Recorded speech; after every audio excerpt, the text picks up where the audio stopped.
Onērs. Onērs. Tā, nākamo miķi pārbaudīt.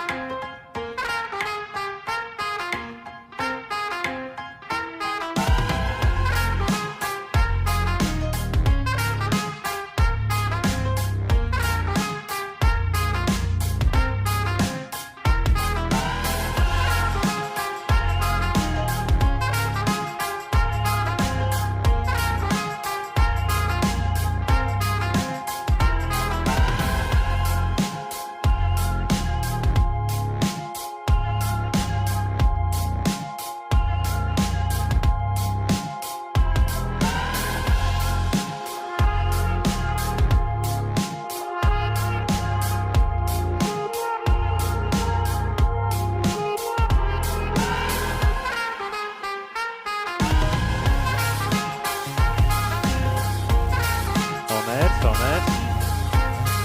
Nē. Ātri runā.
After one day in Croatia, it was the Zagreb teams that were setting the standard. In particular, it was Sokol and the Assassins. They'll meet this morning in a doubleheader. I think this will be a spicy contest. I'm Mr. Maximo. This is the European Cricket Series Croatia, and it starts right now.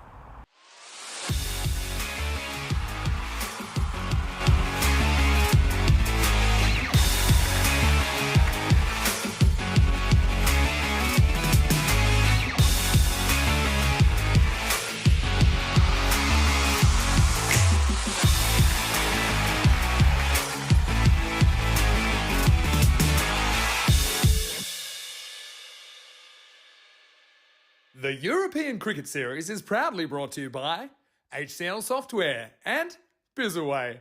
Good morning to you wherever you're watching from around the world. Welcome to another huge day in European cricket. It is day 2 here in Croatia, and it's great to be at a new venue as well here in Zagreb. And speaking of Zagreb, we have a big derby coming up, first 2 matches of the day. So it will be the Zagreb Assassins taking on Zagreb Sokol. Starting with match 5, Stefan Gooch has the 2 captains. Let's see who wins the coin toss. Zagreb Sokol to call.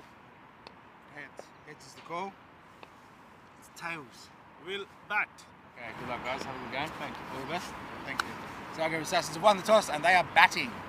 Thank you. So it is the Assassins that have won the toss and they've elected to bat. That's a good, confident move. And Sushant Rana, he was brilliant yesterday, I thought. I do think these 2 teams pretty evenly matched. And we know that they were kind of vying for ECL qualification last year, around this time last year. It was Sokol that got the chocolates on that occasion, representing Croatia for a 2nd consecutive European Cricket League. But you wonder how this one will go. I've got to say, I really like Hashmi for Sokol. I think he does a great job behind the stumps. Expect to see more of him today. Aman Maheshwari, he was also getting the ball to do some pretty crazy things off this pitch. And yeah, just speaking of the conditions, we're expecting around 21 degree maximum, currently around about 14 to get this one going. The early morning dew certainly is a factor here, and I think it'll take a while before things quicken up. But as far as the pitch, I think it is pretty variable in the bounce, and that's something that the batters are going to have to deal with. My big thing though, the bowlers, they need to sort out these extras. The team that does that, the better in this game, could come out on top. Rico Full is in the commentary box. Looking forward to working with you today. Rico, the news from the toss in the big Zagreb derby is that the Assassins, they've won the toss. They're going to have a hit. Over to you. Let's get ready for the start of day 2. Thank you very much to Vinny Sandu. Good morning and welcome to Croatia, famous for its beautiful Adriatic coastline with over 1,200 islands and crystal clear waters, attracting beach lovers and sailing enthusiasts. And well, the other good thing about Croatia at the moment is there's more and more cricket venues, more clubs, and well, if more cricket is being played, that's good for the future of the sport. Before we focus on today, let's have a look back on what we saw yesterday. Sir Oliver Split were up against Zagreb Assassins. They had back-to-back matches, but well, the problem with SOS, well, they needed to send out on SOS for the batting because batters just couldn't get going in that very first match. Sushant Rana, 41 of 21, as you heard Vinny Sandu say, was in good form. Player of the match performance from him, helping the Zagreb Assassins to win by 6 wickets with 23 balls to go. And well, second time round, it was the other way around as the Assassins decided they would have a bat first, and it went well for them. Anil Kumar scoring 78 of 26. Sushant Rana in the act again, 30 of 23. And well, SOS this time around couldn't even get to the 50 mark. And there was some very good bowling though from Jamshad Chatterjee. He took 3 for 11. And Assassins victorious by 97 runs. Then we were seeing a new team, the Zagreb Warriors, coming into action. They made 59 for 3. Only their captain, Abhishek Aswari, looked like he was in good form. Good bowling from Gurpreet Singh. 1 for 8 was meant that he was the player of the match as Zagreb Sokol, well, they return to winning ways, winning by 7 wickets with 20 balls to go. And Sokol, well, they kept up the pressure on the Assassins with back-to-back victories. They were then taking on Sir Oliver Split. Sir Oliver Split 52 for 8, so their woes with the bat continued. Dinesh Kurasamy taking 2 for 7, and Sokol knocking off those runs with ease, despite good bowling from Singh and Rahman. So Sokol winning by 25 balls to go. That meant this is the way that it looked. Assassins surprisingly staying on top with a better net run rate than Zagreb Sokol, even though Sokol did win those matches pretty comprehensively, but those runs on the board and that win of over 97 runs over Split helped the Assassins to take top spot So it was a good day for those two teams. And the interesting thing is both those teams go head-to-head here now. So one of them will lose their 100% record. Zagreb Assassins taking on Zagreb Sokol. And as you saw from the middle there, the Assassins winning the toss and deciding they will have a bat first. I was a little bit surprised with that first thing in the morning. You heard Vinnie Sanders say there will be, and there is, a little bit of dew on the ground. It's always a little bit softer first thing in the morning, and if the sun comes out like it did yesterday, towards the afternoon, things do get better. 56% to 44. That's pretty close, and I'd expect it to be between these two teams. And who knows, could we start with the golden ball? Have not had one in Croatia. So we've been here in 2021 and 22, never had a golden ball in Croatia. Could this be the year for it, where we could do the golden ball? We've been many matches without. It looks like everybody is ready to go. Verjeko and DJ will be your match officials for this one. And Tomas will be the third umpire. And of course, as you saw out there from the coin toss, Stefan Gooch is in charge, the tournament referee. So we are ready to get going. Very good morning to everybody. The early birds joining us on the chat. Good morning to Rob Thompson, Christopher Ward, and Kroom is in there as well. Hello to Ivan B. Lovely to have you all with us. And very good morning. Namaste, salam alaikum, sasri akal, aibo1, vanakum. And let's get ready for some sparkling action. Yesterday sort of belonged to the bowlers, I think. And we'll talk more about this pitch and the outfield as the day goes on. But certainly it was a hard game for the batters first thing in the morning. The ball certainly, if you bowl a good line on this pitch, was, well, serving the bowlers well, and had the batters in all sorts of trouble. And the outfield is a little bit soft, so the ball not really racing through to the boundary. Let's see how things go here today. It's going to be Masood Rana to bowl the first, and it's flashed away and goes through that vacant backward point area. It's going to be 4 runs to start. Well, maybe that's a sign with the boundary, the very first ball of day 2 of this European Cricket Series in Croatia. Not a bad delivery in good areas, but the batter swings hard and gets a little bit of suerte first thing in the morning. So off the mark is Christy O'Brien. That's not his shirt though, and I know the shirt he's wearing in Higar is a gentleman who played last year, and he had a good series as well. More on that a bit later. Let's see how O'Brien continues here. Starts with 4 runs. And, well, that's a lovely looking shot. Well, he's in the mood to party, isn't he, early on? Well, what a cracker this is. Already showing some good intent. Once again, the ball pitched up. But it's a lovely shot. Hits through the ball, hits it on the up. A nice shot to play in the power play. Beautifully done. Rob Thompson saying hi. Hello back to you, Rob. Great to have so many people joining in first thing in the morning. So great start from Christy O'Brien. Bowler Masood Rana. He's got to come up with another plan and pretty quickly. And that is not it, because this is another one that will be smashed. And this is going to be 1 bounce for Cuatro carreras más que va que genial que grande. And it's a blistering start to the morning's play here in Croatia. We are, of course, at the Majdost cricket ground in Zagreb. Very close to the centre. All part of like a sports complex on a university campus as well. And more trouble for the bowler. This one may go all the way. No, just dropping short again, I believe.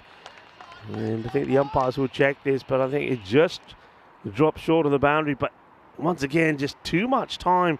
And the batter is loving it first thing in the morning. Raining runs here first thing. Very different to the start that we had yesterday.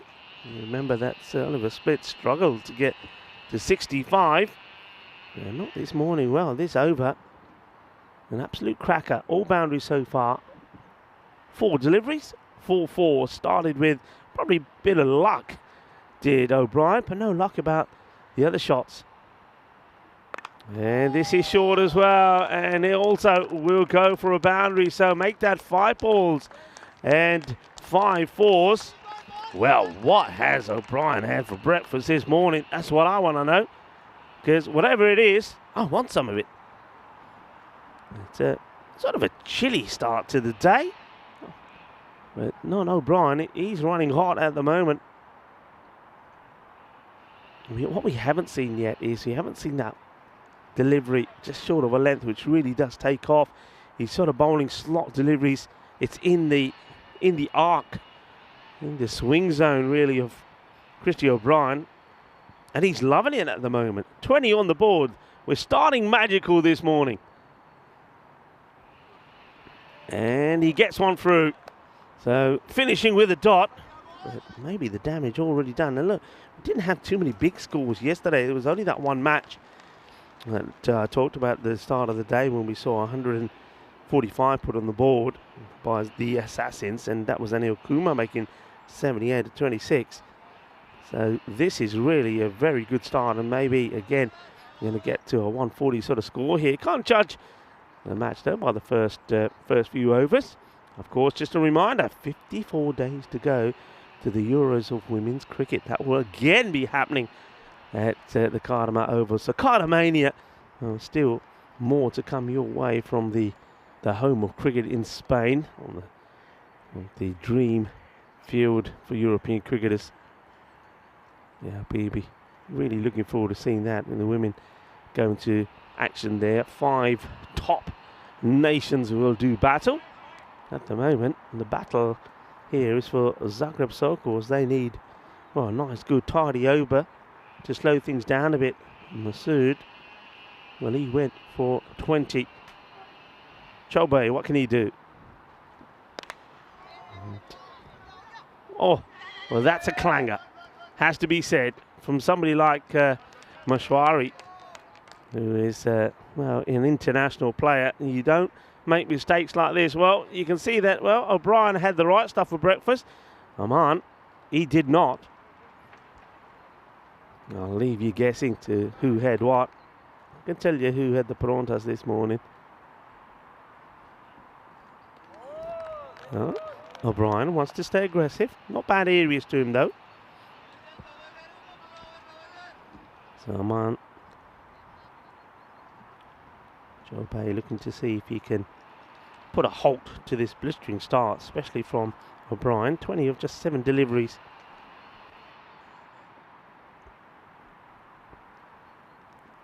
Oh, that's going to be a no-y for me. I'm going to have to keep an eye on this. It's been played away. It's a great effort on the catch, but I think it would have been in vain. This looks very high. I wonder if you get a chance to have a look at this side on, but I reckon that's too high. And nothing from the umpires as yet. Let's see if we can... Yeah, that to me has got to be a no-y. Pretty high. Just keeping an eye on the match officials. Nothing's come through at the moment. A little bit of walkie-talkie talk, and are we going to see anything from them? And it's just waiting up on this. So I think they may be having a look. There we go. Well, let's see what the verdict is in here. For me, I think you're bowling at this pace. Yeah, you've got to call those.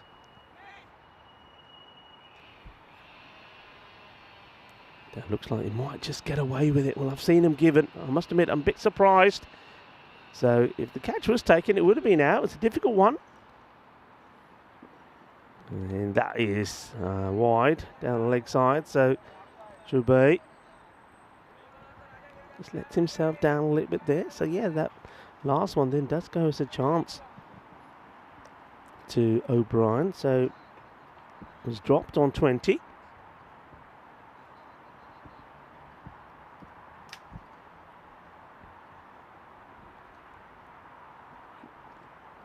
Good delivery. And that's the areas, that's short of a length. A heavy ball, as they call it. A heavy length first thing in the morning. They're well bowled. And Chobe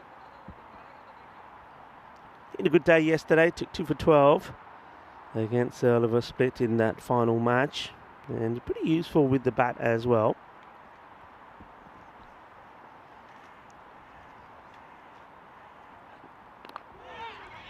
They'll take the single. Good running, good backing up. But there's one thing that all teams could have done better yesterday, and that was to run and run hard and take those singles. So it's good to see that the Assassins are prepared to take those on. Yeah, I was talking about the shirt that Christy O'Brien is wearing, and the name on the back of it is Nigar. And what I can tell you, Nigar Ahmed, he did play last year for the Assassins, and well, he was a useful player as well, scoring 189 runs. So whether we'll see him later or not in the series, not listed in the squad this time round, but that's where the shirt comes from. Okay, uppish, but nicely played. He sort of plays that shot on purpose. He knows where the field is. He gets it up and over them. There is a sweeper out. Yeah, we saw this yesterday.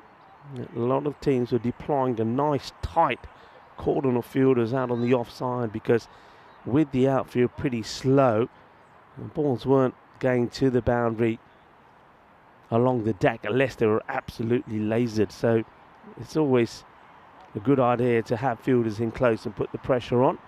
And that's how the standings were looking. We had a look at those yesterday. So there were wins, of course, for the Assassins and Zagreb Sokol yesterday, whereas the Warriors and SOS were unable to get off the mark. Big day for the Assassins today. Got 3 matches back-to-back against Zagreb Sokol in match number 5 and number 6, the first 2 of the day, and then they will also be in action in match number 3 as well. So a huge day. Zagreb Sokol will play 3 matches, and Sir Oliver Split will be in action a bit later on as well, looking for their first points. Big heave there from Kuma as he now takes on the captain, Amir Mashwari. Not a bad over there at all, really, from Chelbe. This game for 6 runs to tidy things up slightly, and despite a couple of wides. Maheshwari and loses his radar on this one. He got one yesterday that took off. I mean, he's not a small fella, is he? And when he bangs it into the deck, well, this deck certainly does reward the quicker bowlers, and if you are prepared to bend your back, it gives you something back. Let's see if you can get in those areas. Once again, a nice looking shot, but there is a sweeper out there, and you can see what I mean about this outfield. So even though that's been played pretty well, as soon as the ball hits the deck, it slows up incredibly, and that's why you can afford to really be attacking in the field and just have that one sweeper out there. But even with that sweeper, that ball still would have just dropped and fell short of the boundary. Okay, O'Brien, after a blistering start, slowed down a little. That's well bowled. It's into the body, and that's the bounce that can be extracted from this pitch. It just gets played away onto the onside for a single. A nice start to the day. I would say that it's not as chilly as it was yesterday morning. A bit more cloudier though, a bit more overcast. By now we were starting to see the sun coming through yesterday. Not seen that as yet, but pretty calm. Take the single. That's a good bit of running. Yeah, liking that is better. It's more attacking. Better than what we saw yesterday. And I think against Mashwari, you take whatever you can. It's a very, very good player here in Croatia. Of course, we saw him last month at the Cardamom Oval as well. Oh, this one is on the lid. That's what I'm talking about. If he gets that delivery in that area, it's going to cause problems, like the way that both the bowler and the batter just check they're okay. Now, why is he getting... No, that's not a no ball. Why is that a no ball? That can't be a no ball. Maybe it's because of the second one. Maybe the wide was one for the over, but I didn't see it signalled. I mean, this one is right on his lid. I mean, it's a spicy delivery. And I'm just wondering whether it comes... Yeah, I think it might have even come off the glove. I don't... If I'm the bowler, I'm going to be a bit disappointed with that decision. I'm not going to be happy. But I think they might be just checking this actually. No, it's okay. So it's going to be a free hit. And he hits this well. It's a fielder out there, but he's going to go clean over his head. That's a sensational strike. It goes all the way. Manos. Arriba, arriba, arriba, Bitro. And well, Anil Kumar, despite all the hard hitting of Christy O'Brien, he's the first man to hit a 6 in the day. And it's a cracking shot. Oh, beautifully played. What a hit that is. That was sweet out of the middle. Sweeter than a bowl of rasmalai. A fine time to welcome back into our cube this morning to a good friend, a fellow commentator, looking dashing this morning as well, Vinny Sandhu. Thanks, Rico. Good to be back. Yeah, must have been for the second bouncer in the over. But certainly, once again, you're seeing Maheshwari extracting a lot of bounce out of this pitch. I know that they've been doing a few little tricks to the pitch to try and make it play a bit more even. And not sure how effective they've been. But yeah, nice to see Christy O'Brien. He was part of the national team that was playing the ECI Romania earlier in the year. Well, there's nobody back there at all. And well, take cover if you sat there with some of the spectators just enjoying the cricket. Now they're getting involved in a little bit of grisly action as this one goes all the way. Now I wonder how high this was. Well, if the other one was called that has to no ball, that has to be a no-e as well. Over his head. That one has to be a no ball, because if the other one was, unless the no ball was for something else, but well, yeah, I saw see what concerned me is the umpire called the no ball when it hit the helmet, and he was signaling to the helmet and saying no ball. So yeah, automatically I'm assuming it's got to be, because the wide that was bowled earlier by Maheshwari was called for one for the over. So if that was the case, that has to be another. And that's a big one, because you miss out on a run, but an extra delivery and a power play delivery as well. So yeah, I just think that might have been an oversight, but it is the end of the power play, and the Assassins off to the races after winning the toss and electing to bat here on the second morning, 44 without loss. Yeah, fantastic start. And what I'm liking here is that, well, we see Christy O'Brien started things off after hitting 5 fours on the spin of the first over. But Anil Kumar is now starting to get his mojo. And he was just sensational. Played the innings of the series so far yesterday. Made 76 of 26. And one thing we know about him is don't bowl short to him. He loves it short. Yeah, that's true. He seemed to get on top of the short ball pretty well, despite some of the gremlins in the pitch. Anyway, this is a guy I enjoyed watching yesterday, although he loses his footing first up. That's Gurpreet Singh. And yeah, of course, going to have a little bit of morning dew. And there's no rain or anything overnight. It's just a matter that this field underfoot does have dew issues in the morning. But one thing I really liked about Gurpreet, you see on your screen right now, is he's a genuine swing bowler. He can swing the ball out, he can swing the ball in. He really set up some clever tactics yesterday. Just a full batter, so let's see how he's going here. First thing though is he needs to find his footing, and this one is too short and it doesn't have a chance to swing, and that's gone all the way. Maximo O'Brien has certainly warmed to the task this morning. A guy who originally from New Zealand, half century in the ECIs in Romania earlier in the year. He's averaging 30 plus there at international level. That was in a series, let's be honest, Croatia and Slovenia struggled a bit against Romania. I know you were there, Rico. But Christy certainly looking at a class act this morning. Brings up the 50 in the 50 partnership for the Assassins. Yeah, I think he's batting the right way on this pitch as well. We know that, it can be difficult one to bat on, because you can get sort of overthinking about what the ball is going to do. Is it going to pop up? Is it not? Will it stay low? But I think he's just been really positive. He's playing his shots. Well, that one comes out completely wrong from Singh. He had one like this yesterday as well, so he's obviously trying the slow delivery, gets it wrong, and, well, we might see a bit of it just there. Brian would have swung if he could have reached it, but he couldn't. And so I think it's a bit harsh on the batter. It goes down as a dot ball in their strike rate statistics. Yeah, I never get that. I never get why that happens. I mean, a wide doesn't, does it? Yeah. So why does the thing a is, no ball no balls theoretically you can score off, but yeah, in that case it was only theoretical. So another free hit coming up. Change of angle from Gurpreet. This is probably a wide down the leg side as well. Just doesn't get any of the pad. It's a good take, isn't it, from Hashmi? Hashmi was very impressive. He's very good yesterday. I was wondering why I didn't keep the first game, and apparently that was because they clicked the wrong box, and so He was Is that fielding, right? playing as a special. It wasn't tactical. Still on a free hit though. Yeah, Gurpreet. Strange for a guy who's a swing bowler. He does tend to go around the wicket. Yeah. And I don't necessarily think it's his best tactic. Takes down a lot of the modes of dismissal. But anyway, another free hit. And it is hit. Kind of miss hit though. And this won't be a catching opportunity, even if it was reached for Chabe. So yeah, I know we had a couple of games that were a bit one-sided yesterday, but I mean, on paper, these two teams, they're pretty close together. Of course, they were vying for ECL qualification last year. And it was whoever performed better in this series last year got the spot, and it was right. Sokol that got it done. Assassins a little bit disappointing in the ECS last year, 2-6, getting eliminated in the eliminator. This is a bit of indecision. Now, they won't take a run, but I mean, I know you were here last year, Rico. The Assassins certainly, I'm sure they're keen to put in a better performance. Yeah, they are. I think they played some good cricket last year. They would be disappointed that they weren't able to go all the way. They had their opportunities,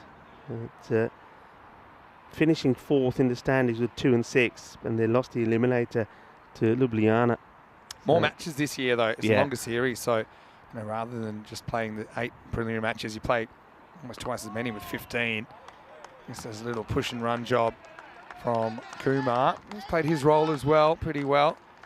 Yeah, but O'Brien at the top of the order, he's certainly making the most of things so far. Be a bit more difficult now with 5 outfielders in place, but he's shown he can go over the field. Yeah, he's played well. Like I say, it's a good, assertive approach. He's there to play his shots, and from the word go, he was. He got lucky with the very first one. Bit of a thick outside edge, which flew to the boundary in that in between third and backward point. But since then, he's been hitting the ball pretty well out the middle. And this is another one that's well struck, and there's nobody there. And even at the worst, they're going to have no say in this at all, because that is 6 more. I mean, this is a brilliant shot, and it's kind of going to what I was saying about the angle from Gurpreet. And if he pitches the ball outside the leg stump, that allows O'Brien to kind of just get his body in front of the stumps, block the stumps, and swing away. He certainly whacked that one a long way. Maximo time. And alarm bells going off for Zagreb Sokol at the moment. Yeah, he's but you're right. He's got to realise that most of the runs that have been scored of Singh are in that area, and it doesn't help his cause by coming around the wicket. If he's coming over the wicket and he's getting that ball pitching, say, about off, and it's moving away, those shots are eliminated. The easiest way to deal with O'Brien is to get him out here. I think you got to attack. This one lost down the leg side, and it's a late attempt for a stumping. But yeah, and you'd say Gurpreet, he's a guy that genuinely is capable of getting O'Brien out, not just on a miss hit or something like that, but with a genuine good ball, maybe one that swings a bit, maybe nicks him off, maybe gets him LBW or bowled, and he's costing himself chances, I think, of doing that by going around the wicket. Anyway, we'll see if it works out. Last ball of the over coming up. It's gone for 18, so Gurpreet not able to stop the bleeding so far. Steps and hits. This is going to loop around towards the long off, but it's going to be 4. And so cuatro carreras, another magical over, and a magical start here for the Assassins. They are 66 without loss after 4. Yeah, good hit. Once again, it was there. It's a sort of a half volley, strikes it well. Here's a field on the boundary. It's a long off, but he's pretty straight. He's not going to stop that one. So, yeah, good start continues from both these openers. But Christy O'Brien, 42 of 17, motoring along. And, well, Zagreb Assassins are looking to stay sitting pretty at the top of the table. They're there at the moment on net run rate over Zagreb Sokol, but a win here, of course, puts them 2 points clear. Good thing, though, that I'm liking about the battle that we're going to see this morning between these two giants here in Croatia is that they go back to back. They got 2 matches this morning, and I can see it being one apiece. If that's these teams are so closely knit, one apiece would probably be a fair result for them as well. Yeah, before you saw a ball bowled, that's probably what you would have said. But I mean, with this start, the Assassins obviously in the box seat here, and it's not just going to happen. I think that's pretty clear. Sokol going to have to deal with the threat of O'Brien, and now they're going to turn to Christopher Osborne here in the 5th. Osborne looks like he's going to bowl a little bit of spin. He can, of course. Now, he's got 3 men on the leg side boundary. He can do that. And he's got a sweeper out in the off. And a very straight long off as well. So that's the plan. Hashmi needs a bit of help to get these nicely colour coordinated helmet on. I'm liking that. It blends in really well. And Osborne, he did have some success. His best figures last year, 2 for 14 against the Assassins in the European Cricket Series. So maybe they think that he's the answer. Change of pace. And it'll be Kumar facing up first up.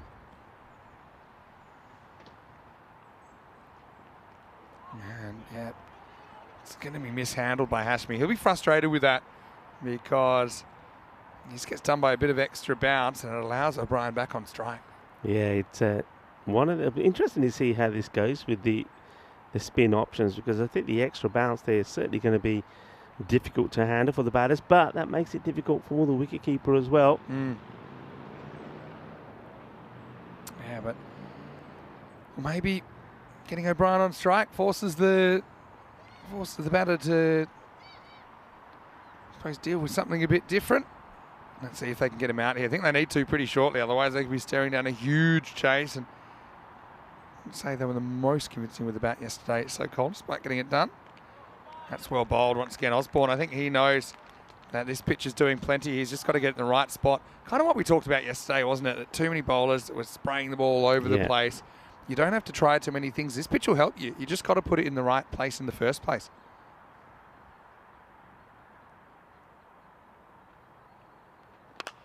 It's a good shot. That's a really good shot. He comes down and launches it. Maximo. O'Brien to 48. You know what I like about this, Rico, as our Blue Crew member Ravi does the fielding, is he takes the bounce out of it by getting closer to the pitch of the ball. He's seen a couple kind of spit and take off a length from Osborne. So O'Brien takes matters into his own hands and gets the result. Yeah, I think it's first time in this series that we've seen a batter genuinely come down the pitch, use his feet, get to the ball and play an outstanding shot. So you can see he's in good form. He's on 48. Tries again, but this time he yorks himself, and in fact he whacks into his own foot. Yeah, that's not good. And I think many a batter has been there where you whack one onto your own toe and it turns out to be black and horrible, and you're not able to wear shoes for a while and you have to go around in flip-flops even in the winter. That's going to hurt. Success though for Osborne, keeps it to a dot ball. This time, clever bowling by Osborne, who pulls the length back a little bit. It's cut away though. Should get fairly easy too, but we've got a wipe out. Well, that's one way to field it. And luckily for him, that's Masood Rana. The ball had stopped, but watch him. Oh, he could have landed right on top of it. That ball would have disappeared. Let's just say that. Brings up the 50 as well for O'Brien and brings it up in 21 balls. But yeah, kind of upstaged a bit by Rana, wasn't he? I mean, running on this field isn't so much a problem, but I would say the stopping is at this time of the day. Anyway. Now plays a cracking shot and it just gets over the infielder, so 4 more. O'Brien really dealing here in the first half of the first innings of the day. 79 without loss after 5. And O'Brien's over. Ends up going for a bunch as well. So, yeah, 12 in total. So, look, the runs keep coming. Vinny Sandu here, Mr. Maximo for the European Cricket Network. Got Rico Full with me, and welcome once again to Croatia. Again, a bit overcast this morning, but no rain about. But it's just that this time of year, the dew, I think, causing a few problems for the players. No problems, though, for O'Brien, though. Survived a bit of an early scare, but he's hitting the ball really nicely for the Assassins at the moment. Yeah, batting really well. What we saw yesterday, apart from 1 or 2 batters, that the bowlers were in command, weren't they? They were causing trouble, but O'Brien, just love the way he's come out there. He's come out there, he's confident, he believes in himself, he's backed himself, and he's played some great shots. Good footwork and shot selection as well, I think, from Christie so far. We saw him score a half-century in Romania earlier in the year, and he's taking some of that form into the domestic series. But I want to welcome everyone to the YouTube chat as well. If you'd like to drop us a comment or a question in there, I'd love to say hello to you and welcome you to the broadcast. Another mishandle by Hashmi. He's a very good keeper, but yeah, ball's a bit greasy at this time of day as well. It's not easy for anyone, to be honest. But yeah, with O'Brien on so much, that's twice that that Rashid Hashmi has fumbled and allowed a bye to bring the key man back on strike. So Karupasamy to O'Brien, but this isn't a good ball. It's a bit of a Gundy ball. It's going to be 5. It's going to go into the logs. And a bit of fielding for the spectators. In fact, well, that's Mark Davies. Yeah. Who, he's, I suppose, an option behind the stumps. He finds himself a long way behind the stumps here. Nice to see Mark, though. But, I mean, even for a good keeper like Hashmi, it's a tough take down the leg side. 5 wides, and that's the last thing that you needed when the batters themselves are piling on the pressure and the runs. Not a good delivery at all, that from Dinesh. Probably a loose stroke there by O'Brien. He's been really good at whacking through the offside. But what they have done, they've put basically 6 fielders on the offside and tempting him to go to where more gaps are. That kind of works on that occasion. If I was O'Brien, I'd be going straight here. There's no real long on. Now he's going to get knocked over. So well done to Dinesh Karupasamy, who gets it straight. And a nice moment as well as O'Brien gets congratulated by the bowler for a good innings, but also Dinesh, he deserves some congratulations because he is the one that breaks the opening partnership here on day 2, 85 for 1. Yeah, well, he started with a nightmare delivery when he gave 5 away from nothing, but he's come back with 2 dots. The first one was a wild swing, really, from O'Brien, which he missed out on. That one didn't miss the stumps by that much, but this one is right on the money, knocks them over, chucks the footy, and they finally get the breakthrough. But it's a good opening partnership, and led by, of course, O'Brien. Great knock from him, 54 of 24 deliveries, well batted. And I suppose it set up a nice base for some of their other batters to capitalise on. And next one out there will be Hari Prasad Satydevi. Satydevi getting the nod. He was listed at 11 here. So yes, well, Satydevi, I could tell you, Vinny, last year this guy was in great form. He was their top run scorer, 200 runs he scored in the series. So he's a good batter. There's no way this guy's coming in so low down the order. Surprised me when I saw it. He's a very good all-rounder as well. We didn't see him yesterday, but yeah, I mean, having O'Brien in the side and Satydevi, they really have strengthened for this clash against Zagreb Sokol. Very good bowler as well. This next one from Karupasamy just played out, no run. So is that a turning point? You've got to tell yourself, okay, 4 overs to go. Let's get some good overs in. Maybe we can still keep it to kind of 110, 120. Bat well and knock these off.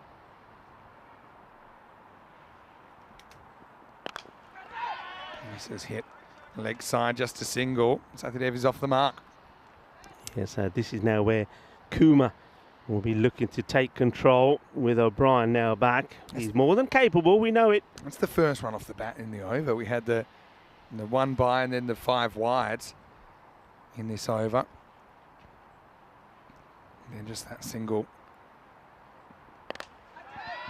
Leg side, yeah, but this is going to be a difficult stop, and he's going to not be able to do it in the end. Jabe is frustrated, he throws it in. But yeah, this is a classic, difficult kind of skimmer out there. He gets most things behind it. Ultimately, the ball spins back over the line. See here. So maybe a bit of bad luck for the fielder. That will be the end of the over. A successful one for Sokol. The score 90 for 1 after 6.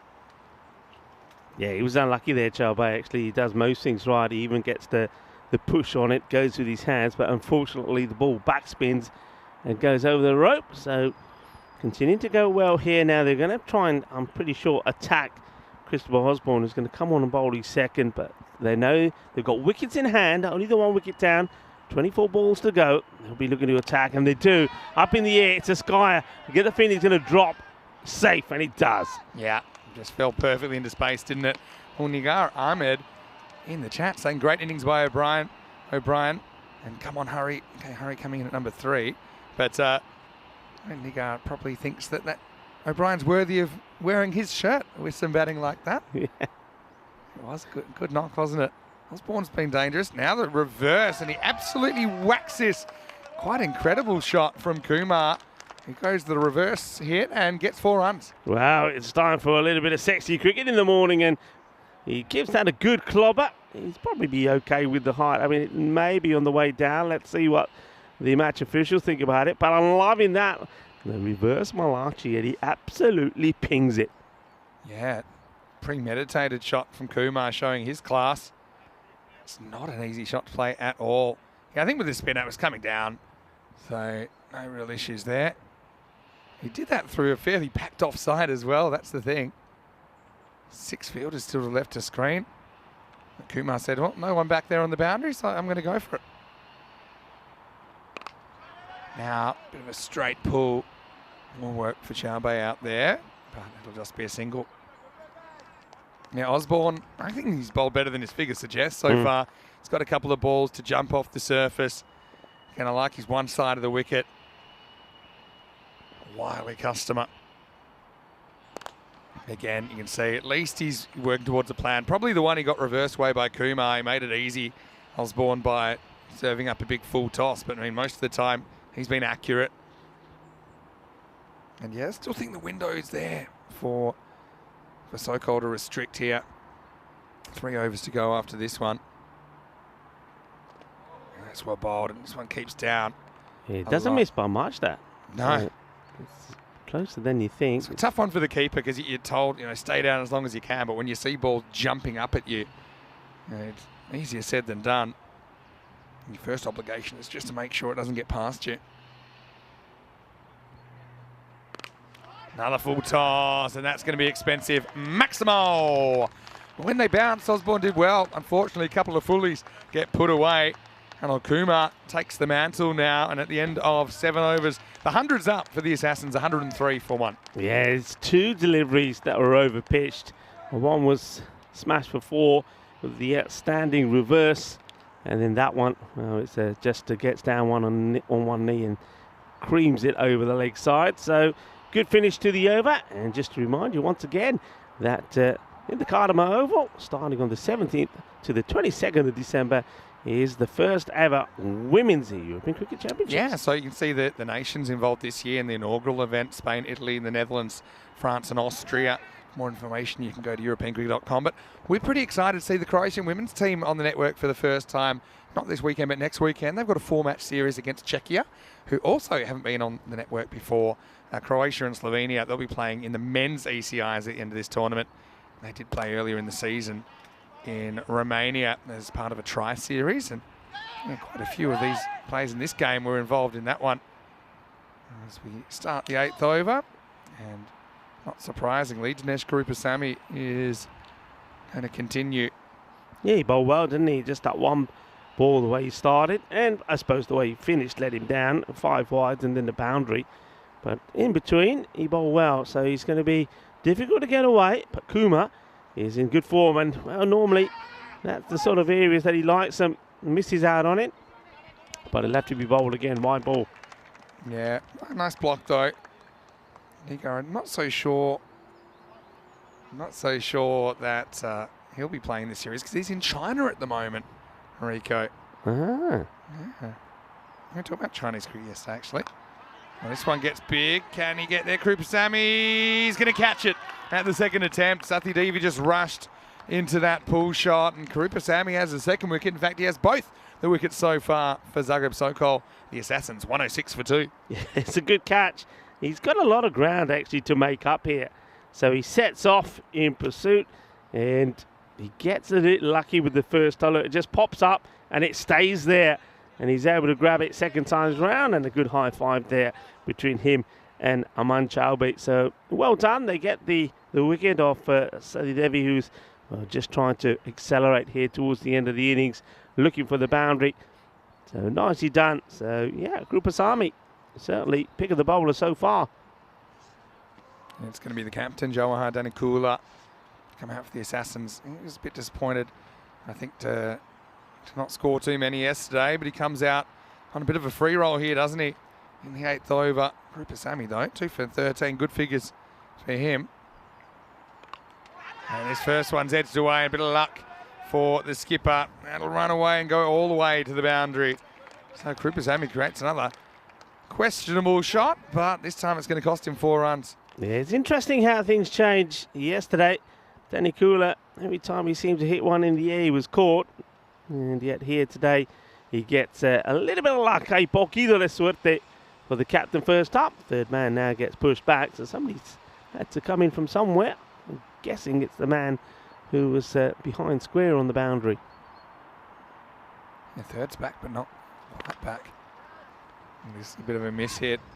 Sammy's kind of an in-between bowler, a bit of a hybrid. He's a spinner that doesn't try to spin it. He's bowling just kind of slow mediums, but just around the mark, isn't he? Slightly higher scoring this morning. Let's see if the trend follows into the second innings. Got to keep an eye on that clock as well. So we've got a bowl come over in a bit. Hit straight. Should be handled, and it is. That's really good fielding, actually. Pick up and throw from Sokol Ahmed. Yeah, it's really well done, actually. Sokol, looking forward to seeing him as well. He's an outstanding player. This one just catches the edge of the pitch and flies over Croatia. Yeah, Sokol Ahmed, good cricketer. Little dab here from Danakula. And despite the fumble, they won't get a second. And so that'll take us to the end of 8. The score 113 for 2. Yeah, but Rico, I'm ready. Look at that clock. We've got 2 minutes. By the time they change around, probably 2 minutes 30 or maybe slightly less to bowl this 9th over. So whoever it is, they're going to have to get a move on. Yeah. Looks like Mahesh Worry's coming back, and he's got quite a long run up. So I think that we could be in a bit of time trouble for the first time in the series. Yeah, I mean, he's not the quickest in between overs, so he needs to get going straight away. Now, in the meantime, the fielder is taking the wicketkeeper's helmet off the field of play. He'll stay where he is, though, so he should, and they need to get going here pretty quickly. Time ticking away, so they're going to really have to go. Oh, no, that's the worst thing you could have done. It's the worst thing you could have done. The clock is ticking. It's going to be coming up to about 2 minutes. They've got about 2 minutes to bowl 6 balls. Yeah, this is the thing that I was a bit worried about as far as extra deliveries as well from Aman.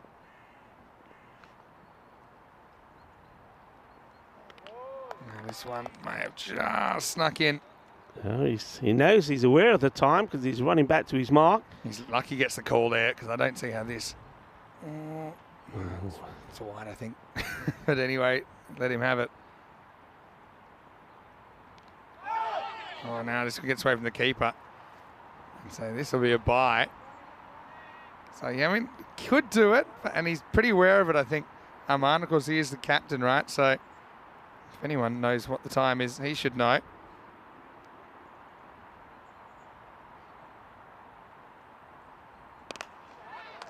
Hit pretty well, but it's probably worth taking on a 2 here.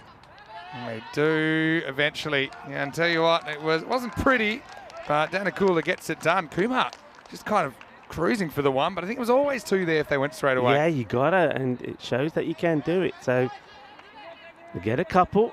This is an element of cricket that's come into ECN cricket that I love. It's trying to beat the buzzer. And he's got to bowl 3 more before that clock runs out. Oh, that's wide. I think the wides are going to be the ones that cost him in the end. It's the second wide in the over, so that clock now ticking down. He's still got to try and bowl the 2 balls here. He's got to get this one in quick. A dot ball and he'll help himself here. Oh, I think adios, reloj. Oh, dear, well, definitely now. That's it. He's the captain. He's got to stand up and say, yep, it's all me. I've cost us an extra 5 here. There's no way they're going to get away with this. Yeah, so for all the hustle, yeah, if it's not a legal delivery, you're just shooting yourself in the foot. And here we go, 3, 2, 1. There's the siren going off. And, well, high up in the air. Will anybody get there? The keeper should take it. He does. But it's been called a no ball. So we've seen a few of these borderline ones not called. But this one, they've called it. And there's I don't mind an early confident call from the umpire. He's called it, and if he's called it, then stays. So free hit now to come up as well. And to be honest, safety reasons, anything around the waist should be called. And that technically might have been just dipping below. Well, now here comes a throw from downtown. Oh, he does well. He does well. What happens here? Who does the backing up here? This is my question, because I had a feeling that the umpire just finds himself. Oh dear! I would say was the best position. What's the yelp? Ah! Oh, we'll have to have a look at that again. And now it's starting to get a little bit funky. I don't think he gets enough of it. It's 1, and it's stage 1. It's a good shot for 1, but I mean, it pays to pay attention, number 1. So, yeah. He said, I can't get down anymore. Oh, no, he can't pick. Oh, dear. First this happens, he gets clonked on the knee. And now, not even is he falling apart. He can't. Oh, I see, he can't get down anymore. He's hurt. Up in the air. How far will this go? It plugs, I think. It does. Oh, that's what unfortunate. An over. Oh, it all happens in the 9th, Rico. It'll finish with a 2. Oh. It's 126 for 2 after 9. And, well, can't wait for that highlights package. Anyway, let's keep an eye on the umpire coming here, because I think this is going to be a clock violation and we're going to have 5 extra runs coming. And, yeah. The umpire, DJ. I think DJ will be giving a signal any moment now. I think he would have had confirmation. So all eyes on the umpire and the man on black. Let's have a look. And there we go. Yeah, so there we go. Time's up. 5 penalty runs for the clock running out. But tell you what, there's been no shortage of entertainment. I'm kind of happy that over took that long. That'd be one of the most memorable overs of the day. Yeah, I think umpire Popovic would have been happy if he was given the signal. Oh, well, this has been launched high up in the air. It will go all the way. Balle, Kindas on a Shika, 6 runs. I just hope, in a way, Popovic as well. Can you imagine after being clonked, he didn't have to signal leg by? No, that's true. He wouldn't have been able to do it. Hit in line, not playing a shot. Yeah. Oh, the funniest thing was that he wasn't watching it come his way. Because we'll come back to that in a second. Charbay on the 10th here. And now this one's hit straight, but not that hard. Oh, fielder hairs in. Probably take the 2 here. No, they won't. They won't take it on in the end. So Kumar will face up. Yeah, I mean, I think sometimes these days, what umpires with the 3rd umpire think, all right, I'm going to just make a token effort. If there's any run-outs, I'm just going to leave that up to the TV umpire. So that's one good reason to keep watching. He does save them a run, though, actually. Yeah, because probably. I think otherwise there were definitely overthrows there. I mean, I don't know how good my lip reading skills are, but I would have loved to have seen. He certainly mouthed something after he got hit in the knee. Oh, yeah. Really in the European Cricket Series. All right, I mean, they're going to score 140s here, I think, you'd imagine. Again, the 5 penalty runs have been applied.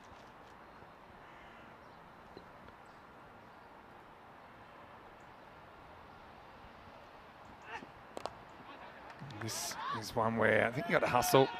It's clear 2 if they want to go. I think that's poor running. That's 2 in a row. I think they should be pushing. And, yeah, they might have a decent score on the board, but I wouldn't say they're out of sight just yet.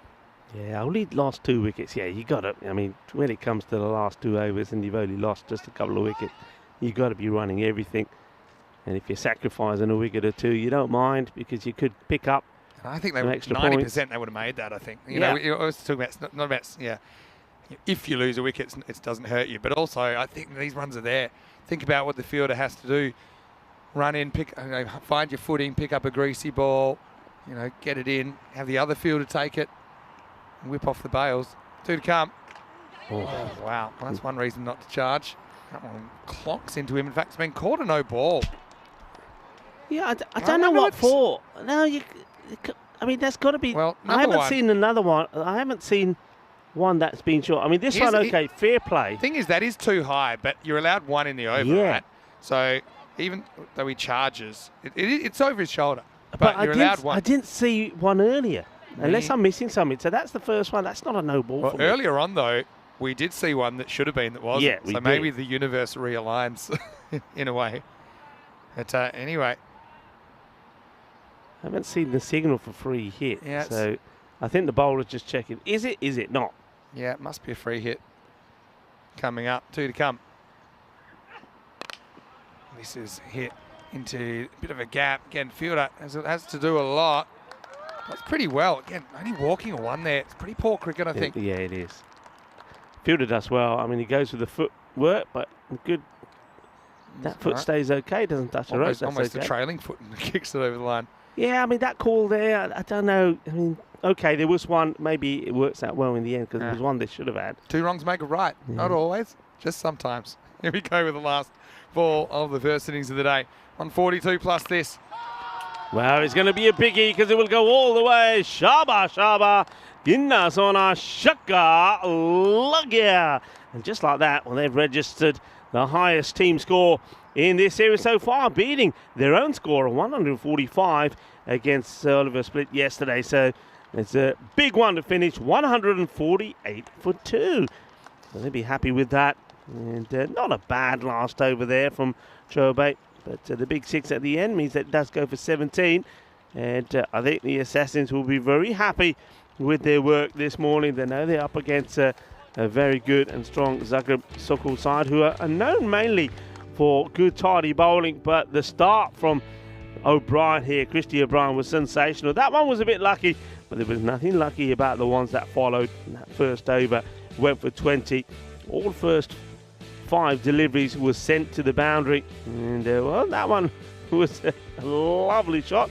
And Mr. Davis hit a spot of bother as well. But yeah, some of the hitting was exceptional until, well, he went for one too many and goes, but not after he put his 50 on the board. So 50 runs for him. That was Chabe, who was a little bit unlucky with that one. Didn't mind the bowling here, the spin from Christopher Osborne. I think most of the time he got it right, but unfortunately, on the few occasions he wasn't able to pitch the ball, it was punished. And then that's Dinesh, who was dancing with joy. Took a really good catch. That was a good catch there as well from Rashid Hashmi, but unfortunately for him, it was a no ball. And that last over, well, that 9th over, it all happened in the night. Let's see if we can see some of the other cracking highlights that came out in this one as well.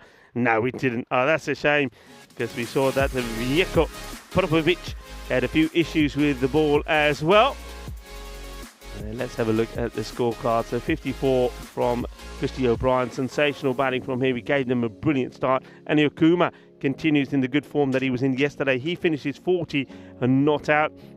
Sachin Devi wasn't able to show some of his class and form, but there was a good finish there from the captain as well. And Danny Kula made 22 of 11. So it's good to see him in the runs as well. And getting a little bit of luck go his way. But not a lot of luck went the way of the bowlers. Only Dinesh Krupasamy picking up wickets, 2 for 20 for him.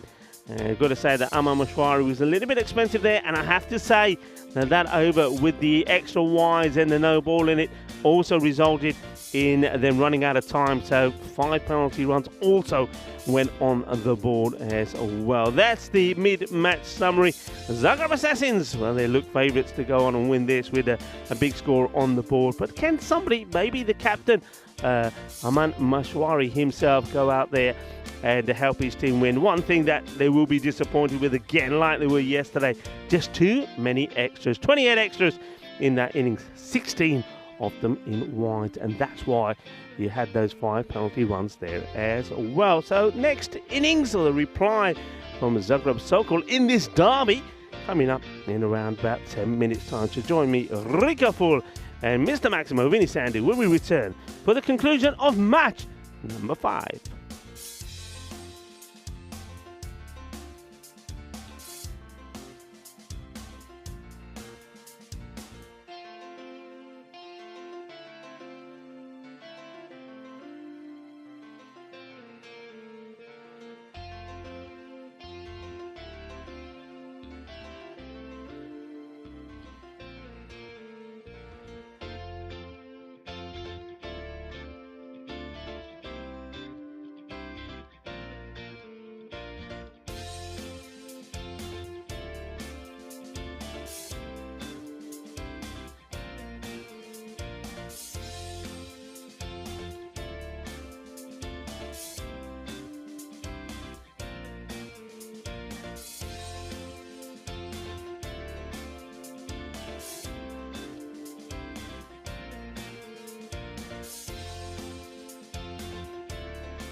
This European Cricket Network event is proudly brought to you by HCL Software and BizAway.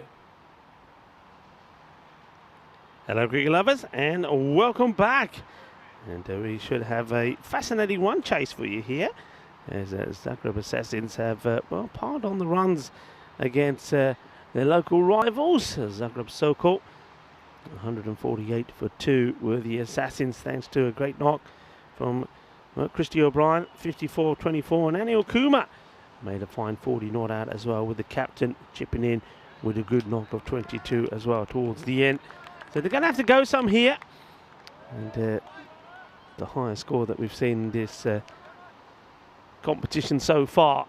And let's see how Zagreb Sokol start. It's nice to see that the umpire, Vediko Propovic, is out there and okay. Remember, we saw him getting clonked by one as well. Looks like it's going to be Sushant Rana to start with the ball. And it's a big wild swing from Rashid Hashmi. And this one goes past him pretty quickly. So Hashmi, I suppose he feels he's got to get on with things here. Trying to get off to a quick, magical start. That's what they need. They need a good power play themselves. Remember that the Assassins made 44 without loss of their first 3 overs. Just swinging wild here, Rana. You can see he's not moving his feet at all. Just have a look where he is here. He's not getting in line with the ball at all. Just swinging wild. Look at the feet. No foot movement. Just swinging and hoping. And the danger of that is quite often you end up dragging the ball back onto the stumps. Okay, up in the air, but I don't think he's got the distance. He hasn't, and it's a simple catch taken. And celebration from Sushant Rana, and disappointment for Rashid Hashmi. He wanted to get on with it, I understand that, but he got to play shots on merit. He doesn't move his feet, doesn't get to the pitch of the ball, offers a simple catch to Anil Kumar. And Kumar, he's too good a player to put this down, and that is the first wicket. It's also the first duck of the day. It's going to be a 3-ball duck for Hashmi, and it's a good opportunity for us to say very good morning to Derek the Duck. Good morning, Derek.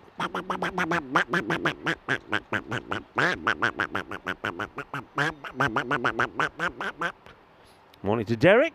So it's nice to see Derek in the morning, and Derek comes out and he brings the sun out as well. Nice to see a bit of the sunshine that starts to caress this lovely ground in Croatia, Zagreb. So it's not the best of starts for Sokol. They lose Rashid Hashmi, and Charbay comes out and he gets beaten as well. So just finding the right areas. This is the sort of line that we didn't see Sokol finding. You can see there, probably should be 1 for the over. I think it has been signalled the 1 for the over. So quite rightly so. You can see the umpire Propovic giving the signal there to Sushant Rana. Edge and gone. As easy as that. Over the wicketkeeper, but not over O'Brien. Well, O'Brien, he's having a ball at the moment. Christy O'Brien is in the slip position, and he's there for one thing, and that's to be catching, and he makes no mistakes. And now Chobay, well, he's going to go for a 2-ball duck. So disastrous start here. No runs on the board, 2 wickets down. Adios to Chobay. And, Mansour at the other end is wondering what's happening, and so is Derek. Derek has never been so busy. He said, I'm just trying to have a spot of breakfast here, folks. And here's another one, and it's another batter that's going to be quacked off.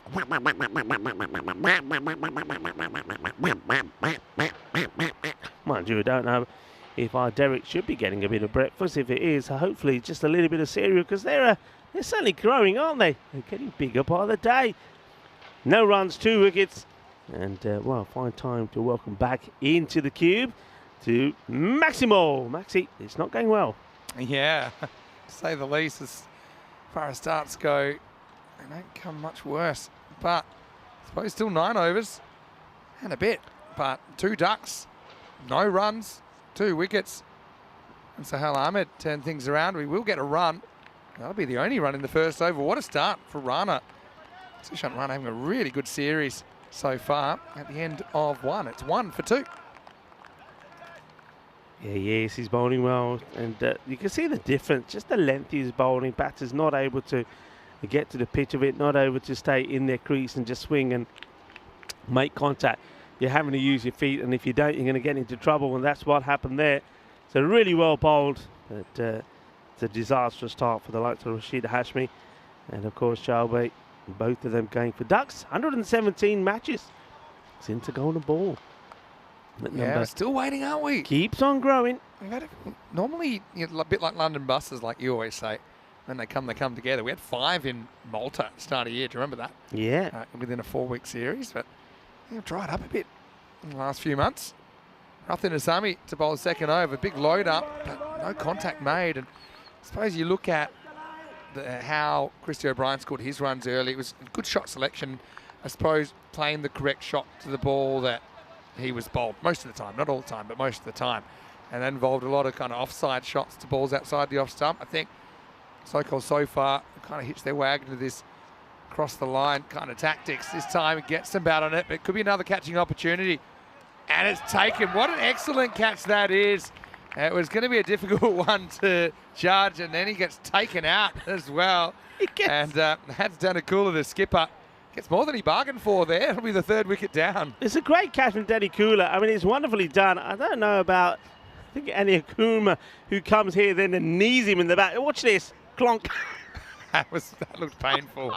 He couldn't stop himself, and he sliced right into the back of his captain, who fortunately is on his feet. And okay, let's watch this again. It's a really good catch, actually. It really is. Never takes his eyes off it, but then almost accelerates, doesn't he? Bang. And yeah, Tanakula pleading with the referee. He says he's on your team. And is 1 for 3 after 8 balls. What a start. This is for the Assassins as Aman Maheshwari, the Sokol skipper, comes to the crease. Yeah, and well, if it gets worse, doesn't it? Because it's another batter that goes, so just gets the 1 on the board of 3 balls. Oh, but a brilliant catch, and Danny Kula, but not the celebration he was expecting, really. Certainly not. Now wide, that'll double the score. So Assassins, hard to believe they're the same team that were 2 and 6 last year against Sokol, who typically have been quite successful over the last few years. Yeah, well, Sokol was 6 and 2, so you can see the difference between the two teams in the group stages last time round. Now this is in the air. This will get over the top though, and it'll skip on for 4. So first boundary badly needed. Can Maheshwari play out of his skin here, along with Manzoor? Hasn't even faced a ball yet. They still have the batting there, but they have to go at quite a steep rate. Yeah, nice shot. Doesn't try to overhit it, and that's the beauty about that shot. And uses his feet as well. That's what they haven't done.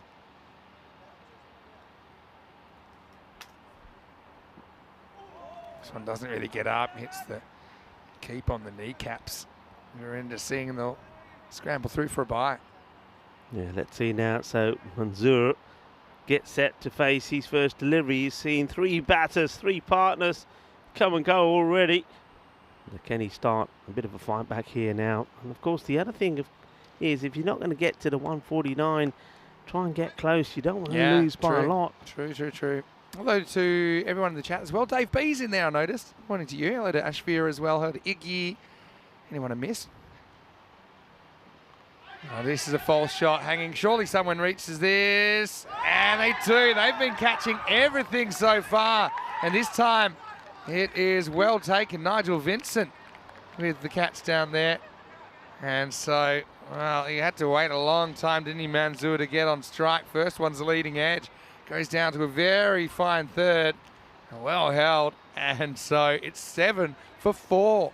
Oh, that's I mean, the surprise there. It's a lovely moment for the catcher, Nigel Vincent, because he's as surprised as anybody else to take it. Manzoor, well, he's going to get the biggest golden duck we've ever seen on the network because, well, Goldie's just getting even bigger. Well,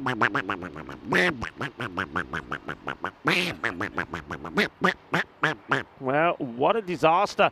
And Manzoor, after seeing 4 batters, or 3 batters fall at the other end. He is the next to go, and 4 wickets down, only 7 on the board.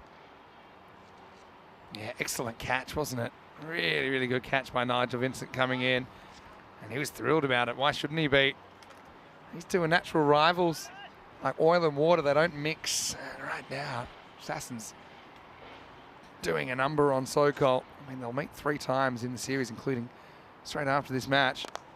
Now, this is another slice away. Is this going to be taken? No, it's going to pull up, though. They'll have to come back for 2. As Gurpreet Singh gets off the mark. But yeah, I also want to say hello to Jeff Maguire, who was just saying that ECC was really successful. It was brilliant cricket. Finals day was awesome. Great atmosphere. Hello, Jeff. Great to see you. Also, Jeffrey Mobbs in there as well. Saying it looks like another good day. It sure is for everyone except the Sokol supporters so far this morning, because at the end of 2 overs, 9 for 4. And having a look at that table, you can see these 2 teams undefeated, but looks like the Assassins are going to remain that way, whereas Sokol, they'll be eyeing up some revenge against the Assassins in the second game of the day. Yeah, they certainly will. Early to call, but it's just hard to see where a comeback will come from. And I think it's just really tough to score at what's now almost an impossible rate, 17.5 on this ground. I mean, it's funny the 17.5 was kind of par towards the end of the ECC, but very different out there. It's a good ball first up from Danakula as well. Yeah, battle now of the 2 captains.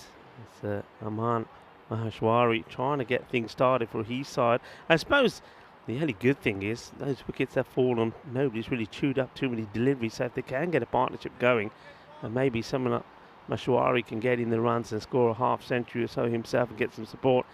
I mean, they could do it, but they need to get started pretty soon.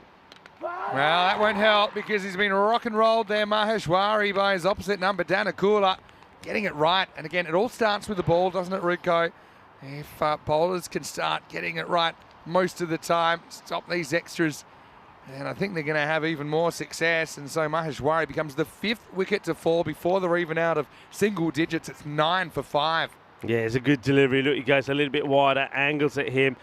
And Maheshwari doesn't move his feet at all, just tries to swing himself out of trouble. He's not able to. And the captain makes a slow walk back. So the battle of the captains didn't last that long. And Danakula, who comes on, a little bit surprised. He could have gone back to Sushant Rana, who picked up 2 wickets and only conceded just 1 run in the first over. So he could have thought about keeping the pressure on with Rana on, but Danakula thinks, nah, I'm going to go for it myself. I'm going to take out the big wicket of the captain, and he's done so. Yeah, it's well bowled. A little bit of seam back, but again, Maheshwari wants to go leg side. Wasn't easy at all. Oh, there we go. This is going to be 5 wides, and if you wanted any, well, it's almost going to go past. There's this spot on this pitch, it's about halfway, that it will just take off. And well, luckily, the dog wasn't required to do the fielding. He's been hit by one before. He's wearing a neck brace. The Grizzlies already had him. Time. This is quite extraordinary what this does. Unbelievable. Anyway, back to the live action. This one pops a bit as well, you know, even though it's a slower ball. So that's the reason it's going to be pretty tough to do that at 17 and over or 18 and over, whatever it is now. I love the unpredictability and great National Geographic work from our crew at Spring Productions as well. They had a dog and a pigeon. Yeah, the dog, now the pigeon. Say things come in 3s. Maybe we'll get another animal before the over's done. That pigeon's making its way to you now, Minnie. He's got a friend as well. Top ball. This is pretty comprehensive stuff at the moment by the Assassins. Oh, there's 2 of them now. They're coming in. If you've got some snacks hidden away, they've cottoned onto you. Yeah, but it's got to play in your mind a little bit as a batter when you see one, even though it went over for 5 wides. Yeah, that was his first ball that he faces. So Shukla, well, he's all shookled up, isn't he? Get some bat on this, though, and we'll get a run. Gets off the mark. Hello to Martin as well. Good to have you with us. Rob Thompson watching from New Zealand. Going back to being Rob Thompson now after being Farmer Rob. Supporting Jersey in the ECC.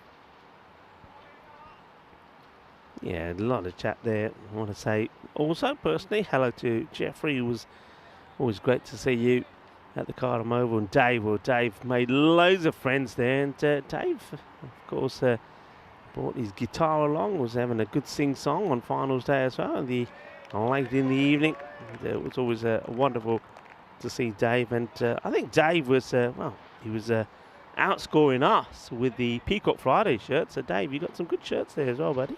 They've been doing well in that area of the crowd. It's 15 for 5 here after 3. As far as power plays go, dream result. 5 wides in that over, but it's only 6 in total off the over. 1, 8 and 6, 5 wickets. So I mean, that's what's really iced the game here. And now you've got to play to get anything respectable if you're Sokol. Net run rate isn't affected so much by one game when you play 15 qualifying matches, but still important. They all add up. Yeah. So here's Anil Kumar to bowl the 4th over. Of course, up to 5 outfielders can be used now, but to be honest, I'd probably stay pretty attacking at the moment the way things are going. Shukla, not a bad man for the job either. Goes back, and again, we haven't seen enough of this. I think just kind of running on contact. You know, put it back on the field. When there's hesitation, though, either one of two things happen. The batter's chicken out of the run, or if they do run, that hesitation costs you a run out. So I think something that all teams can work hard on. Gurpreet gets the strike back. Yeah, let's have a look around, checking where all the boundary fielders are. And doesn't get it anywhere near the boundary. And well, Zanko has taken some good catches yesterday, but this one just out of reach from him. Just looped over him, didn't it? But Gurpreet making his intentions pretty clear. Zanko saw him at the Cardham Oval, of course, playing for Croatia, and he bowled well. He'll probably bowl as well. Some success. Maybe next. Yeah, I would say quick hi to Chris Ward, who's in there as well.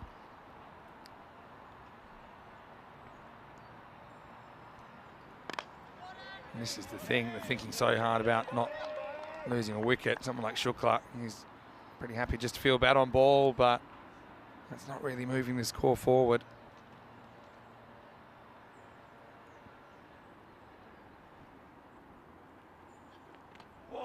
And you can see here when you charge, and it gives you less time to react, whether you were going to hit that anyway. But it seems like all the bowlers, despite maybe not being the quickest bowlers we've seen, getting that spit out of the pitch.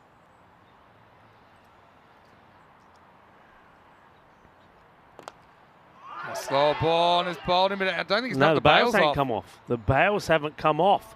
Yeah, this hits the base, look, really hard, but yeah, and look, he's He's saying, well, I'm not out because they're still there. making his case, and he's exactly right. Bails haven't come off. That's pretty unlucky, isn't it, for Kumar? There's a slow ball again. This time it's hit, but it stopped. So this game's had a bit of everything so far. Score after 4 is 17 for 5. Good over. And Kumar is unlucky not to have picked up a wicket. Only 2 runs from it. He's going to be a handful, isn't he, Kumar? He's already showing that he's going to be right up there as one of the key players in this series. He does his job here now. I wonder if they do go for a bit of spin. It doesn't look like they're going to go with Zanko just yet. He's going to have to wait. Yeah, and yeah, they've got options as well. Assassins, I'd love to take this out, but there's still a couple of teams we haven't seen yet. We haven't seen the Chiefs. We haven't seen Ljubljana yet. Chiefs, I think we see tomorrow for the first time. Ljubljana a little bit later in the series. Because Split and Ljubljana have to travel, you'll kind of see their games. Split play a lot of their games in this first week. In fact, they play all in the first 7 days, I think, whereas Ljubljana will only really see on the weekend for the first time. Sathi Devi to bowl the next over, and the first one goes between Gurpreet Singh and the stumps. So not a lot happening on the scoreboard for Sokol at the moment. The Chiefs, I hear they'll have well, some of our couple of our Turkish friends might be showing up and playing for them. Rumour has it that we might have Turkmen and also Ozturk, which would be nice. Be great to see them again. And this is a risky shot from Singh. He's trying to give himself a bit of room, but that's not really working for him at the moment. I just get the feeling that Hari Sathi Devi here might just be looking to push one in because he's giving himself room, but if he finds one that follows him, he's going to be in trouble. Yeah, giving yourself room probably isn't the play on this pitch where runs can be hard to come by anyway, so it costs you a few extras, I think. Another big swing. Ball goes straight over the stumps. Yeah, look where he is. See, I mean, standing there, just trying to play the shot he's playing. I mean, if anything, he should be going the other way. You go the other way and then you're looking to pull and hook. So, not having much success here. Here's Gurpreet Singh. Mind you, he's done a little better than some of the others before him. That's Better. Yeah, better options. Yeah, forcing the ball to you. And then you've got more certainty about where the ball is if you're going to have to hit it. Anything behind, just let it go. Take the wide. Also, you know, it's a difficult one for the keeper to deal with. Well, you're not supposed to wipe out your own players, are you? Well, we've seen a bit here. And this is Zenko. He's not even looking at him. Look. Gets on the toe. Could have been worse. Seen it all. Yeah, slow ball again. This one's hit pretty well. Bit of fancy footwork. That's Danakula. He's had a very good game in the field. I like that slow ball. It's quite a clever one from Sathi Devi. Well, there you go. He gets you got to say, he gets a little bit lucky there, Nakula. There's Mark Davies. Watching on. That one's hit pretty well. That's going to go the journey. Maximo! Well, finally, we see one leave the ground. And it's Shukla that provides it. Sokol, they want some more of that. Yeah, this is a good hit, isn't it? Think about this one. He waits for it. So he's not running away down the leg side. He waits, he holds his shape, and he pelts it, hits it hard, and it goes the distance. 6 runs, shakalugya. That's more like it. So did Devi. Nice pull the over. Still not a bad one. The Assassins. And this one swings in prodigiously. It'll be the end of 5. Sokol struggling. 25 for 5.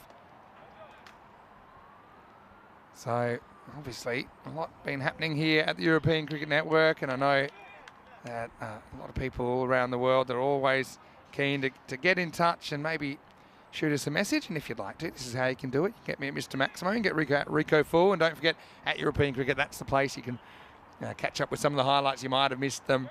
Still some highlights coming through from the ECC as well. Also, if you're watching on our YouTube channel, you'll also know that not only do we have these full broadcasts, but we have highlights videos of every match that are posted.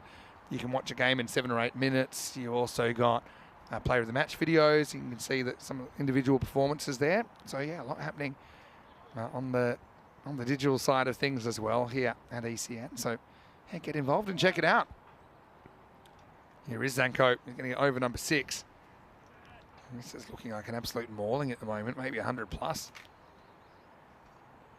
Oh, that hasn't missed the stumps by much either. That's really close. It's probably a centimetre or 2 just above the bows, but again, not the best of shots once again from Singh. He's living dangerously, isn't he? He's had a bit of luck, but once more we see him backing away. He's not going to the ball. That's where Shukla's slightly different. Let's see how he deals with Vidran Zanko. Oh, he hits this pretty well. He's going to get the journey. Maximo! Nice shot by Shukla, who's kind of batting himself out of a slow start. Judges the bounce nicely and just kind of flat bats that front on for 6. It's a really good shot. He's a pretty tall guy, isn't he? So he's able to get right underneath these, but he's not moving around excessively. That's the difference. He's standing still, he's waiting, and he's playing each ball on merit. So tremendous strike. Shukla's a guy I've seen plenty of for Zagreb Sokol. This would have been a wide. It might be trouble though. It is. Not. No, he's dropped it. Wow. There's a couple of mistakes there. Shukla goes after one he could have left alone. And really the catching from the Assassins has been top class so far. But that's Rathan Asami puts it down. Yeah, just watched reaction there from Zenko as well. So I'll be disappointed there because, well, it's normally a good catcher. And they've been pretty good, as you said, Vinny, out in the field. So rare error. Yeah, the innie from Zanko, he's a clever bowler, isn't he? Great to see fair bit of diversity between these players as well, where they come from, how they've learnt their cricket, when they've learnt their cricket, the skills that they're employing as well. A couple to come here in the 6th.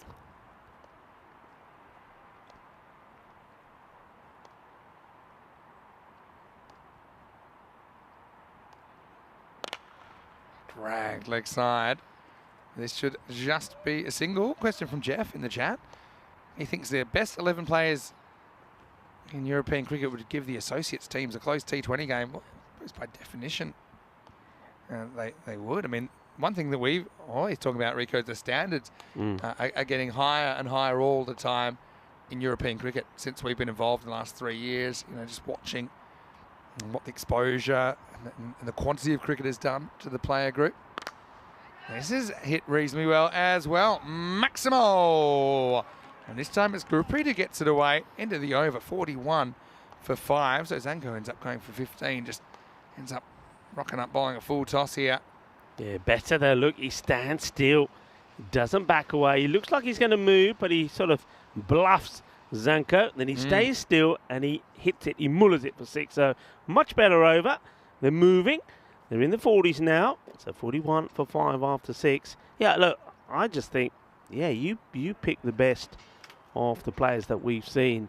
Even if you go by the guys that we saw at the Cardamom Oval, and you put them against anybody, they're going to test you. And I think the other thing is they're going to surprise you. That's a big thing. They play cricket a different fashion, a different mode, and it's one that you don't expect. You don't expect batters to come out and be smashing you for 6s from the word go. And that's what some of the European stars that we've seen are doing these days. So yeah, they'll be a handful for any team. Denakula comes back now and over number 7. Again, should be looking for 2 here. I won't say it was a galloped first run, but they will come back for 2 in the end. Yeah, I just think it's the way cricket's going as well. It's becoming all-out attack, isn't it?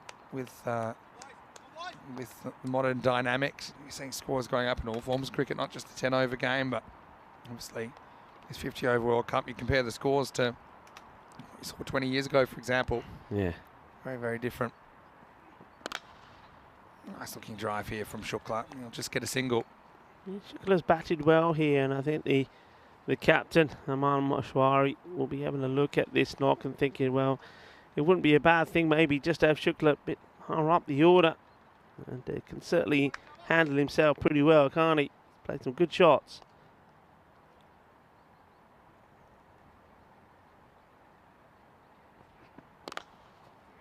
Brought in again, it had to be sent back here. That's out, I think. Might be. Yeah, I think he's going to be gone here. It was actually really good fielding and well done to the bowler to get back, but I think that Shukla has come up just short here, and I agree with you, Rico. It was actually super quick from Danakula how quickly he took it and took the bails. Yeah, there's the little throw. Nicely done, and I think he's well short. Let's see the bails come off. I think he's already off. Yeah, he's well short. There. See there, for me, he's just out, even though it's front on. And yeah, he's going to get given out. But Shuk, that's a shame because he did bat very well. He'll be run out for 19. And in a way, he's doing the right thing. You know, he's looking to run. He just showed a little bit too much intent for the single when it went pretty quickly to the fielder, and it's Rathanasamy who makes up for his earlier error with a quick look, gets it, doesn't try and throw the cover off the ball because he sees the bowlers there. I think the umpire had a pretty good idea that was out, but waited for confirmation. Nicely batted by Shukla, 19, including a couple of biggies. 44 for 6. Yeah, he batted well, and well, Vigneshwaran Rathanasamy, after dropping him on 14, runs him out. So that's good work, but good work by him and Danakula as well. But yeah, I think Shukla, he's unlucky. He had to try and get to the other end. Man, this first one, again, Sport misses leg stump, but Gurpreet backed away to an extent that he won't get a wide for it. Captain will be very happy with this performance. Will Jahawar Danakula. He managed to get some runs on the board as well. He's bowled well. His team performed well all round. And apart from just that one catch that got dropped, they've caught well as well. That's a very good and very clever slow ball. And well, you can see Singh here. He has no idea. Let's see what Singh. He's like, is that a wide?